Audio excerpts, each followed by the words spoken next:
अयोध्या भगवान राम की नगरी, जहां पर करोड़ों राम भक्तों का सपना तेजी से साकार हो रहा है। छत ढालने का काम शुरू हो गया है। मंदिर जैसे जैसे आकार ले रहा है, वैसे वैसे राम भक्तों में उत्साह भी देखने को मिल रहा है। भक्ति भाव में सराबोर राम भक्त अपने आराध्य के दर्शन करने के लिए दूर दराज से अयोध्या पहुंच रहे हैं। तो वहीं अब मंदिर निर्माण के साथ साथ रामलला के प्रतिमा बनाने का भी श्री गणेश हो चुका है।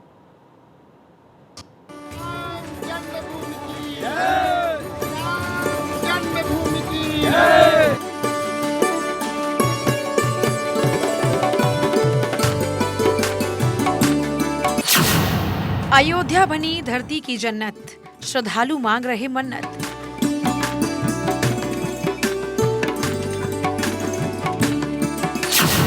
कलयुग में त्रेता युग, राम नगरी में दिखेगा राम युग।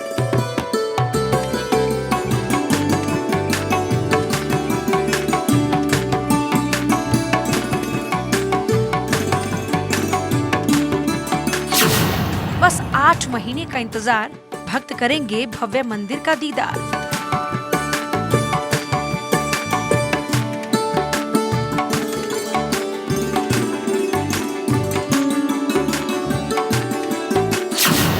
राम, भरत, शत्रुघ्न और लक्ष्मण, लोगों का मन हो रहा पावन।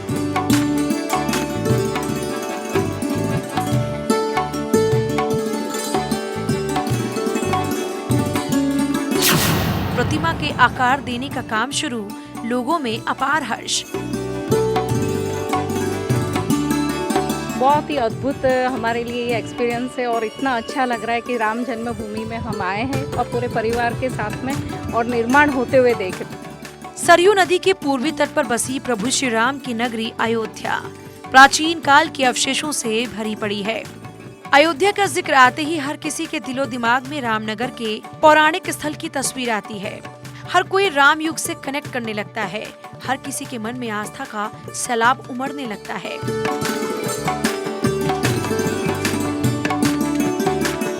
भगवान राम की नगरी हजारों महापुरुषों की कर्म भूमि रही है।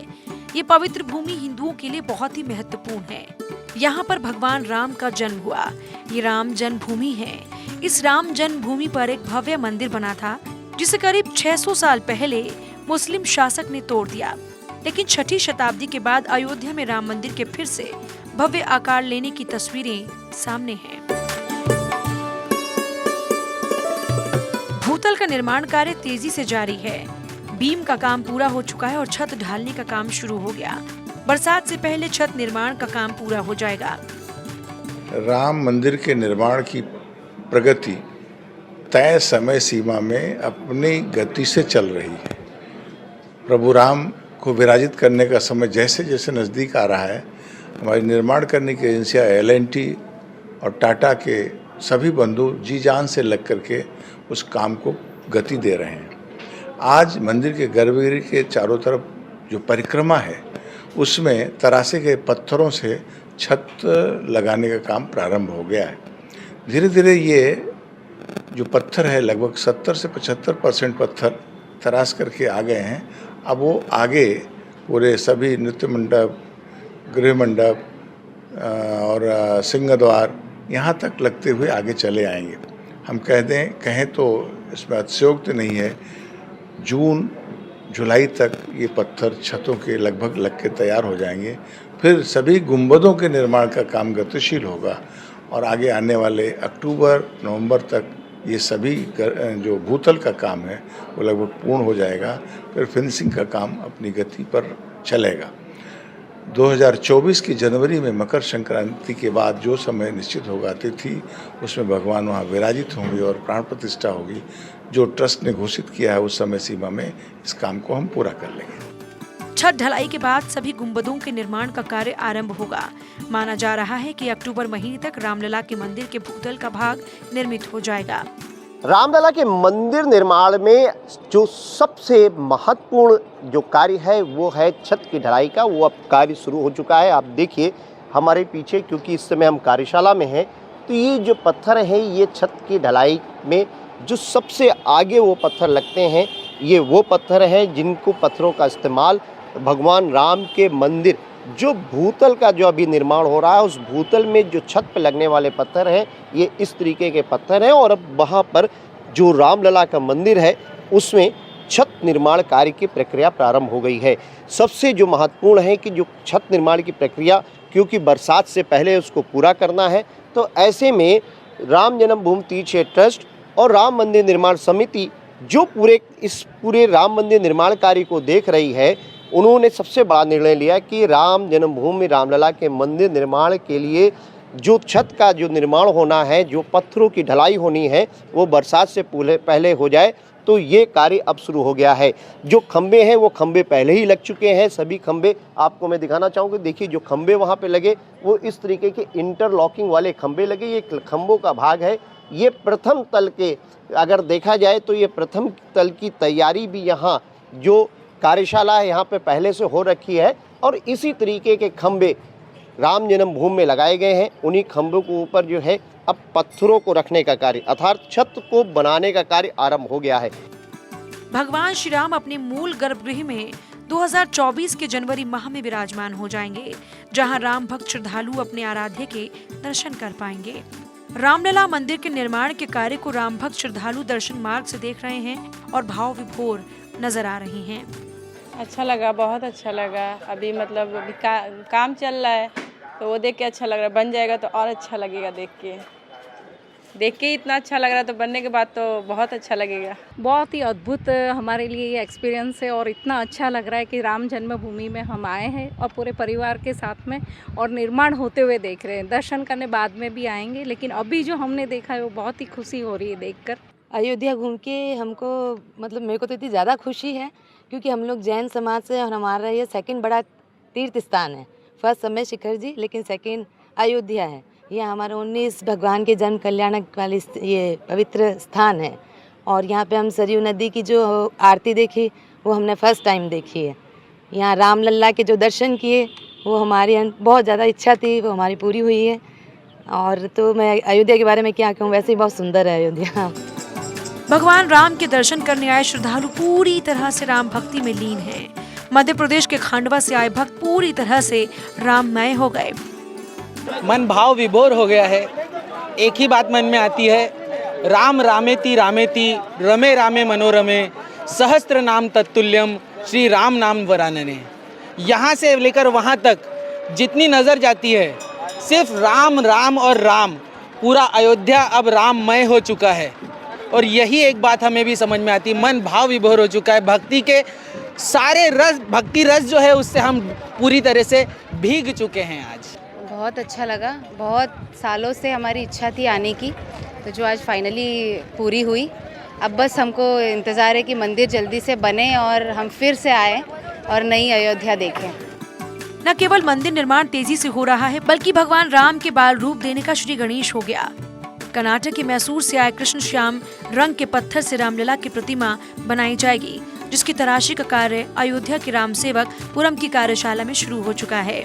राम सेवक पुरम में लगे कटर मशीन से पत्थरों की कटाई हो रही है, जिसके बाद पत्थरों पर पेंसिल से आकार देकर मूर्ति रूप देने का कार्य भी प्रारंभ होगा। प्रतिमा बनाने का काम फिलहाल एकदम शुरुआती दौर में है।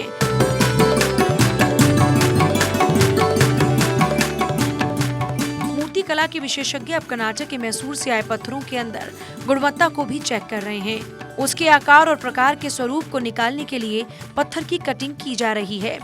फिलहाल कृष्ण श्यामल रंग के 2 पत्थरों को चयनित किया गया। उसमें जो बेहतरीन पत्थर होंगे उससे रामलला की प्रतिमा को आकार दिया जाएगा। रामलला की प्रतिमा का रूप कैसा होगा, इस पर सबकी सहमति बन गई है। बताया जा रहा है कि भगवान राम का रूप 5 साल के बालक वाला होगा। हाथ में धनुष और बाण के लिए खड़ी मुद्रा में होंगे। लंबाई 51 इंच होगी। कमल दल पर रामलला विराजमान होंगे।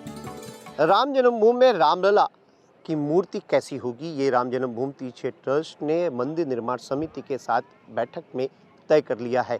खास बात यह है कि जो रामलला की मूर्ति होगी वो लगभग 5 वर्षीय रामलला की मूर्ति होगी, जो 51 इंच ऊंची होगी। भगवान राम के हाथ में धनुष और बाण होगा, साथ में कमल के आसन पर वो खड़े नजर आएंगे। लेकिन वो किन पत्थरों से बनेगी, वो शिलाएं कौन होंगी, वो पवित्र शिलाएं कौन होंगी, उस पे भी एक प्रकार से निर्णय ले लिया गया है। माना यह जा रहा है कि जो मैसूर कर्नाटका के जो पत्थर है श्याम पत्थर, उस पत्थर से रामलला की मूर्ति का निर्माण किया जाएगा और वो मूर्तिकार कौन है ये भी अब तक तय हो चुका है। रामनगरी में विकास की बयार बह रही है, कायाकल्प हो रहा है, हर तरफ निर्माण कार्य तेजी से जारी है। अगले साल मर्यादा पुरुषोत्तम जब मंदिर में विराजमान होंगे तो माना जा रहा है कि श्रद्धालुओं और सैलानियों की बाढ़ आएगी। इस दौरान भक्तों को किसी तरह की परेशानी का सामना ना करना पड़े, लिहाजा रामपथ का निर्माण भी शुरू हो चुका है ताकि श्रद्धालु नंगे पैर भी चलें तो वहां सर्दी, गर्मी और बरसात तीनों मौसम में अपने आप को असहज महसूस नहीं करें। करीब 100 फीट चौड़े और 500 मीटर से ज्यादा राम जन्मभूमि मार्ग में बहुत सारी खासियतें हैं। मार्ग के बारे में बताना चाहूँगा कि माननीय मुख्यमंत्री जी की प्रेरणा से इसको पैदल यात्रियों के लिए, श्रद्धालुओं के लिए जो दर्शनार्थी आते हैं उनके लिए विशेष रूप से इसमें प्रावधान किया गया है। मार्ग की कुल लंबाई 566 मीटर और इसकी लागत 39 करोड़ 43 लाख है। इस मार्ग में विशेष रूप से 7 मीटर चौड़ाई में एक बिटुमिनस लेन का प्रावधान किया गया है और 15 मीटर चौड़ाई में जो आगे कुछ सकरी जगह है वहाँ पे 10 मीटर चौड़ाई में औसतन पैदल पथ का निर्माण किया जाना है, जिसमें आगरा सैंडस्टोन का प्रयोग किया जाएगा जिससे हेरिटेज लुक रहे। और इसी तरीके से पैदल यात्रियों के लिए जो फुटपाथ बनाया जा रहा है दोनों तरफ मार्ग के, उस पर टेक्टाइल टाइल लगाए जाएंगे जिससे दिव्यांगजन को कोई भी प्रॉब्लम ना हो, परेशानी ना हो। और उनके बैठने के लिए श्रद्धालुओं के हेरिटेज स्टाइल की स्टोन बेंच लगाई जाएंगी और मार्ग के बीच में बोलार्ड का प्रयोग किया जाएगा। और विशेष रूप से यहाँ पे एलईडी के जो लाइट, स्ट्रीट लाइट का प्रावधान किया गया है जिसमें 9 मीटर हाइट के मार्ग के बीच में लगेंगे। किनारे की तरफ फुटपाथ पर 4 मीटर हाइट के स्ट्रीट पोल लगेंगे। इनमें से कुछ पोल में IoT का भी प्रावधान रखा गया है जिससे भविष्य में इंटरनेट के माध्यम से लाइट और साउंड का भी प्रयोग किया जा सके।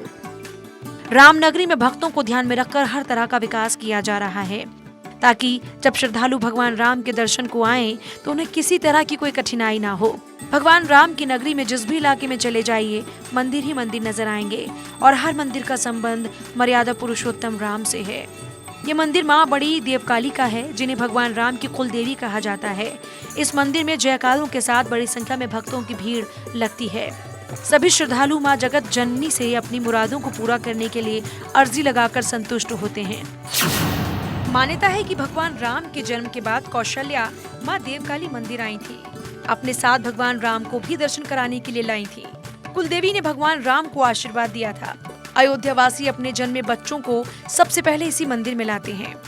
बिल्कुल महारानी श्री महाकाली, महालक्ष्मी, महासरस्वती भगवान श्री सीताराम जी की कुल देवी हैं और तमाम बहुत बड़े बड़े संत यहाँ पे आए। 2002 में श्री श्री रविशंकर जी महाराज आए थे और उनको भी महारानी ने स्वप्न दिखाया था।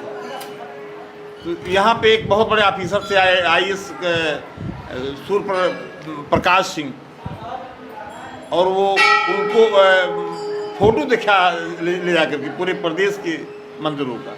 ये